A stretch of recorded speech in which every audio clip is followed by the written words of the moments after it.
This episode of WisBusiness.com, the show, is brought to you by BMO Harris, White Hirschbeck Dudek, Madison Gas and Electric, and the University of Wisconsin-Milwaukee.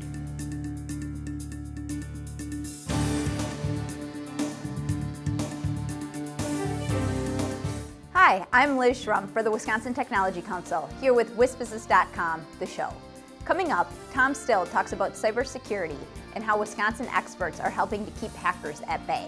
And Steve Lyons, president of the Wisconsin Growth Capital Coalition, talks about the prospects for an early-stage investment plan for Wisconsin.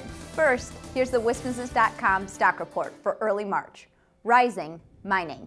The legislature's budget writing committee voted along party lines to endorse a bill that may open the door to an iron mine in northern Wisconsin. The bill must now be approved by the full legislature. Supporters say mining will bring hundreds of jobs to the North Woods. Opponents question the mine's environmental effects over time, if it opens at all.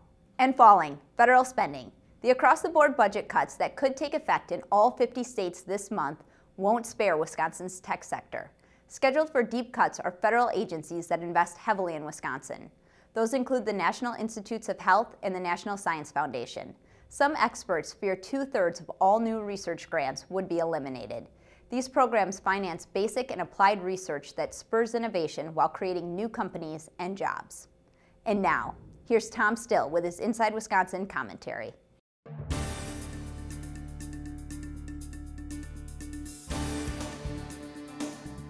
In the bad old days of the Cold War, people worried about missile silos in the Soviet Union. In the emerging world of cyber warfare, the most pervasive threats may come from nests of sophisticated computer hackers in Shanghai, Tehran, or North Korea. The recent release of a private report that tracked 141 corporate data thefts to China has heightened government and private concerns about cyber attacks. Increasingly at risk are some of America's lifelines, including its energy pipelines, its water supply, its healthcare networks, and its financial institutions. Hackers have hit thousands of U.S. companies in the last few years, including Twitter, Facebook, Coca-Cola, and Apple. But few publicly admit it for fear of looking weak to competitors, customers, and shareholders. Stolen data may include proprietary processes, blueprints, contact lists, and in the case of government data, national security information. Strategies for guarding against cyber threats were explored during a recent Wisconsin Innovation Network luncheon in Madison, where experts on the front lines of defense discussed how state expertise is being tapped. The importance of cybersecurity to businesses of all sizes is hard to overestimate. Whether the hackers are a clever kid around the corner or highly organized efforts such as those based in China, the end result is the same. Hackers act as vampires, sucking away at the life's blood of American innovation and security. Few sectors are immune. The recent report by Mandiant noted that hackers in Shanghai have targeted companies in 20 sectors, including healthcare, financial services, engineering, food, aerospace, and many more. How the nation comes to grips with cybersecurity is something of a midlife crisis. The internet is the defining technology of our era, but it's nearly 40 years old and getting a bit long of tooth, especially when it comes to protecting digital data.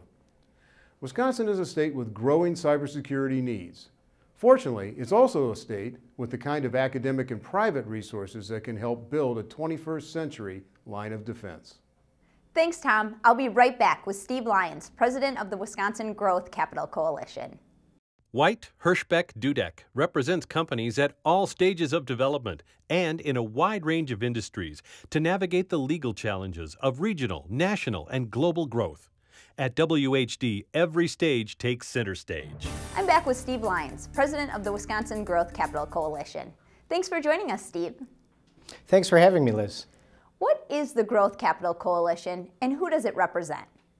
Yeah, the Growth Capital Coalition was created about 5 years ago in name, and then it formalized in January of this year. It's a group of angel investors, venture capitalists, individuals, and business folks from all across the state that are trying to grow the economy, working together to supply what small companies need to grow and to prosper in Wisconsin. Governor Scott Walker has earmarked $25 million in the state budget bill for an early stage investment program. How might that program work? Well, the governor's been very supportive of these efforts. He's done a number of things in this budget. He created $6 million for seed money. He removed the cap on investments, as well as at a minimum $25 million in language in the budget that would help these efforts. And what this would do is do a number of things to promote and to help small businesses and early stage companies in Wisconsin. And why is it important for the state's startup economy to pass such a plan? What we're seeing in other states, both in the Midwest and across the nation, are those states that have focused on early capital investment have prospered. In our neighbors to the west, Minnesota, 19% of their economy is accredited to venture capital and early stage investments. And we'd like to take what's working there and apply it here.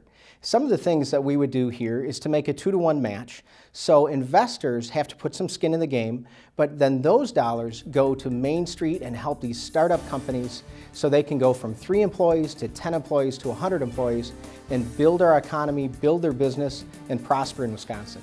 Thanks, Steve, and thank you for watching this edition of WisBusiness.com, the show. The show is produced by WisBusiness.com and the Wisconsin Technology Council, and sponsored by BMO Harris, White Hirschbeck Dudek, MG&E, and UW Milwaukee. Visit our websites to read and learn more. I'm Liz Schrum of Talent Foot Executive Search. See you next time.